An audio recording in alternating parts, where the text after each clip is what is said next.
گفتار کا یہ غازی تو بنا، کردار کا غازی بن نہ سکا.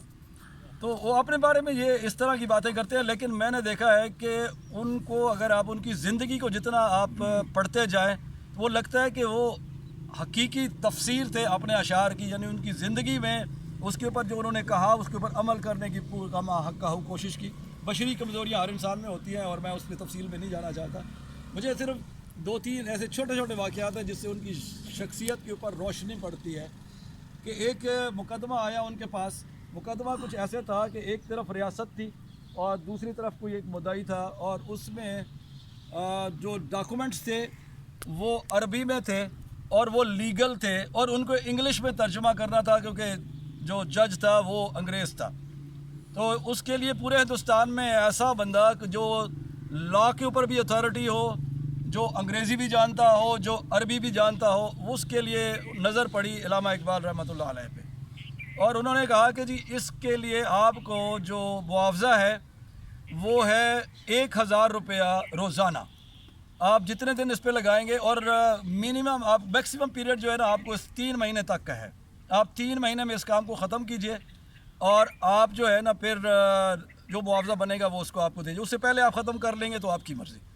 تو علامہ اقبال اس ریاست میں گئے اور انہوں نے کہا جی ڈاکومنٹس لے آئیں. وہ ڈاکومنٹ لے آئے تو چوتھے دن انہوں نے فرمایا کہ آپ کا کام ہو گیا. تو وہ جو لوگ تھے وہ ایک تو حیران ہوئے، اور دوسرا انہوں نے کہا کہ سر جی آپ کوئی تھوڑا سا ایکسٹینڈ کریں، جس طرح ہمارے یہاں نہیں ہوتا کہ جی تھوڑا سا ٹور ایکسٹینڈ کریں اور آپ اپنے پیسے بنائیں. انہوں نے کہا نہیں یار، کام کے لیے مجھے آپ نے رکھا تھا، کام اگر آپ دیکھ لیں کام ہو گیا ہے تو بس آپ سمجھیں کہ میرا کام ہو گیا. تو انہوں نے کہا جی آج ویکنڈ ہے. اس زمانے میں بینک نہیں تھے، خزانہ ہوتا تھا، جو خزانہ آج بند ہے تو آپ کو پیسے ہم نہیں دے سکتے. تو انہوں نے کہا جی میں جا رہا ہوں، آپ میرے پیسے پیچھے بھیج دیجیے، لاہور بھیج دیجیے گا. تو انہوں نے وہ جو اس کے لیے ان کا پورا مکان جو تھا، جو بنا ہے، جو اس وقت بھی اب میوزیم کی شکل اختیار کر رہا ہے، اس کے اوپر 35,000 روپے خرچ ہوا تھا. اس زمانے میں 1930s میں بنا ہے وہ. اور اس میں علامہ اقبال کو صرف آخری 2-3 سال جو ہے وہاں پہ گزارنے کا موقع ملا. تو ٹوٹل وہ 35,000 کا تھا. تو وہ 3,000-4,000 روپیہ لے کے وہ لیا بھی نہیں اور واپس آ گئے. تو میں سمجھتا ہوں کہ ایک درویش آدمی تھا، اور اس نے اپنی جو بات کی کہ وہ جو تیری ذات میں ہے اگر شرر تو خیال فقر و غنا نہ کر، کہ جہاں میں نانے شعیر پر ہے مدار قوت حیدری. کہ اگر آپ سمجھتے ہیں کہ آپ کی زندگی میں، آپ کی باڈی میں آپ کی کوئی حرارت ہے، غیرت ہے، تو آپ جو ہے نا اس کو فکر نہیں کرو کہ یہ آپ کی پیسے نہیں ہیں اور آپ کے پاس کی نہیں ہے. تو حضرت علی رضی اللہ تعالیٰ عنہ کی طرف اشارہ ہے کہ وہ عموماً جو کی روٹی کھاتے تھے. انہوں نے کہا یار یہ ان کی جو قوت ہے اللہ تعالیٰ نے ان میں جو دی تھی وہ نانے شعیر کی تھی. وہ جو کی روٹی کھاتے تھے اور خیبر کا دروازہ اٹھا کے ادھر پھینک دیتے تھے. تو کہنے کا مطلب یہ ہے کہ جو انہوں نے کہا بھی اس کے اوپر عمل کیا. ایک چھوٹی سی اور بات ہے کہ ایک دفعہ انگلینڈ سے واپس آ رہے تھے، بحری جہاز ہوتے تھے، بمبے پہ اترے، اور ان کے پاس جو تھی نا وہ کچھ انگوٹھیاں تھیں سونے کی جو بیگم کے لیے لائے تھے. تو انہوں نے وہ کسٹم پہ کلیئر کرنے کے لیے دی. تو کوئی میرے جیسا ساتھی ساتھ میں تھا، انہوں نے مشورہ دیا کہ سر اگر آپ ان کو پہن لیں نا تو قانون کے مطابق آپ کے اوپر اس کے اوپر وہ لائبلٹی نہیں ہوگی، ڈیوٹی نہیں ہوگی. تو انہوں نے کہا کہ یار اگر میں نے اپنے لیے لی ہوتی تو پھر ہی بات ہے، یہ تو میں نے اپنے لیے لی نہیں ہے. تو انہوں نے ان کو کلیئر کیا، ان کی ڈیوٹی ادا کی. تو یہ 2-4 ایسی باتیں ہیں کہ ان کے جو زندگی تھی وہ اس کے ساتھ ایسی تھی، میچ کرتی ہوئی. ایک اور بات آتے یاد آ رہی ہے کہ مولانا محمد علی جوہر ان کو ملنے آئے تو انہیں کہنے لگے کہ وہ جیل کاٹ کے آ رہے تھے. تحریک خلافت کے آپ سب لوگ جانتے ہوں گے، بہت بڑے عظیم رہنما تھے اور بڑے خوبصورت آدمی تھے. جب لندن میں گئے تھے انہوں نے کہا تھا یار اگر مجھے آزادی دو، نہیں تو پھر میں وہاں دفن بھی ہونا نہیں پسند کرتا. اور واقعی انہیں دنوں میں وہاں فوت ہو گئے. تو بیت المقدس میں ان کی قبر موجود ہے. تو وہ ایک دن آئے ان کو ملنے، بڑے فرینک تھے ان سے. تو انہوں نے کہا کہ یار تو ادھر بیٹھا ہے مزے کے ساتھ اور ہم تیرے شعر پڑھ پڑھ کے نا وہ جیلوں میں بھگت رہے ہیں. تو تھوڑے سے فنی بھی تھے نا. تو کہنے لگے یار بات سنو، میں ہوں قوم کا قوال اگر خود اپنے اوپر حال طاری کر لے تو مجمع جو ہے وہ پھر اس کے اوپر حال کیسے طاری ہوگا. میں نے تو قوالی کرنی ہے یار، تم لوگ ہو بس جاؤ جیلوں شیلوں میں.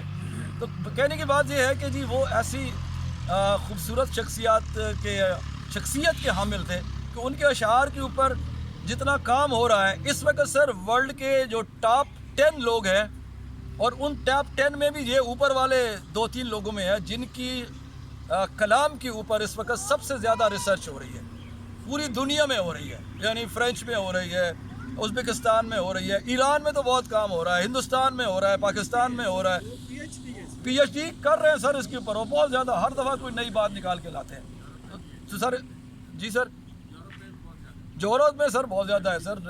تو بہرحال سر ان کی باتوں میں جتنی بات کرتے چلے جائیں تو ایک بہت بڑی بات ہے، اور ان کے کلام کے اوپر بات کرنا تو سر اہل علم کا کام ہے سر. میرے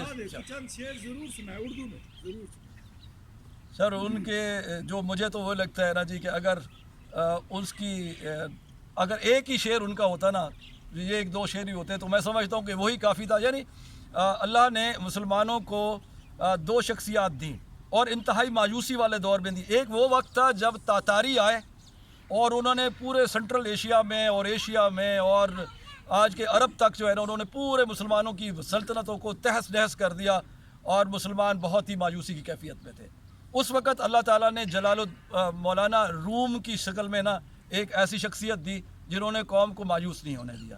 پھر سب سے زیادہ دوسری دفعہ مسلمانوں پہ مایوسی کا وقت وہ آیا جب فرسٹ ورلڈ وار ہو رہی تھی 1914 سے 1919 کے درمیان میں، جب مسلمانوں کی سب سے آخری امید خلافت عثمانیہ جو 3 براعظموں میں تھی، وہ تینوں براعظموں میں شکست کھا گئی تھی اور اس کی کوئی حالت نہیں تھی. تو اس وقت علامہ اقبال جو ہے نا وہ اللہ تعالیٰ نے مسلمانوں کو دیا، اور انہوں نے اس وقت کہا کہ اگر عثمانیوں پر کوہ غم ٹوٹا تو کیا غم ہے، اگر عثمانیوں پر کوہ غم ٹوٹا تو کیا غم ہے کہ خون 100,000 انجم سے ہوتی ہے سحر پیدا.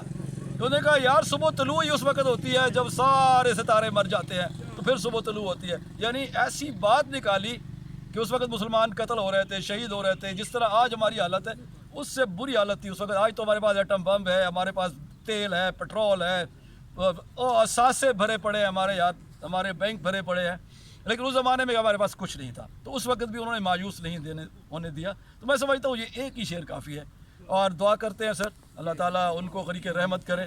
اور ہمارے میں نہیں ہے لیکن ان کی فکر ہمارے پاس موجود ہے. اعوذ باللہ من الشیطان الرجیم، بسم اللہ الرحمن الرحیم، الحمدللہ رب العالمین الرحمن الرحیم مالک یوم الدین، ایاک نعبد و ایاک نستعین، اہدنا الصراط المستقیم صراط الذین انعمت علیہم غیر المغضوب علیہم ولا الضالین آمین.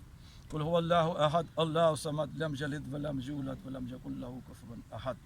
قل هو اللہ احد اللہ الصمد لم یلد ولم یولد ولم یکن له کفوا احد. قل هو اللہ احد اللہ الصمد لم یلد ولم یولد ولم یکن له کفوا احد. صلی اللہ علی حبیبہ سیدنا محمد وآلہ وسلم. یا الہ العالمین، آج 9 نومبر ہے. ایسا ہی ایک دن تھا 1876 کا، کچھ لوگ 1877 کہتے ہیں. تو ہمارے پاس یہ نابغہ پیدا ہوا سیالکوٹ میں. یا اللہ وہ جہاں بھی ہے اس کو اس کی قبر میں سکون عطا فرما، اس کی بشری کمزوریوں سے صرف نظر عطا فرما.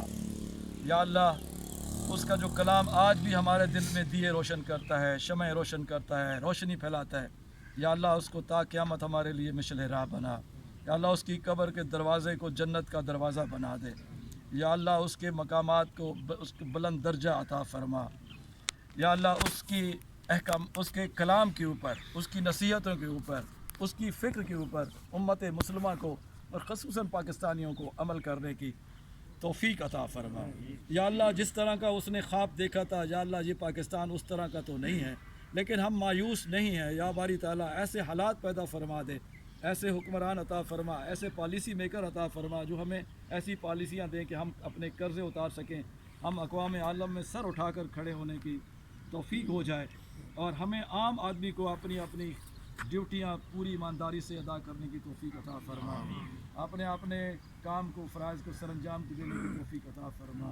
یا اللہ ہمیں اس کی فکر پر عمل کرنے کی توفیق عطا فرما. یا اللہ علامہ اقبال رحمۃ اللہ علیہ، قائد اعظم رحمۃ اللہ علیہ، اور جو تحریک پاکستان کے لوگ تھے جن کی وجہ سے آج ہم اس آزاد فضاؤں میں اڑ رہے ہیں، پرندوں کی طرح ہم ایک آزاد فضا میں اڑ رہے ہیں.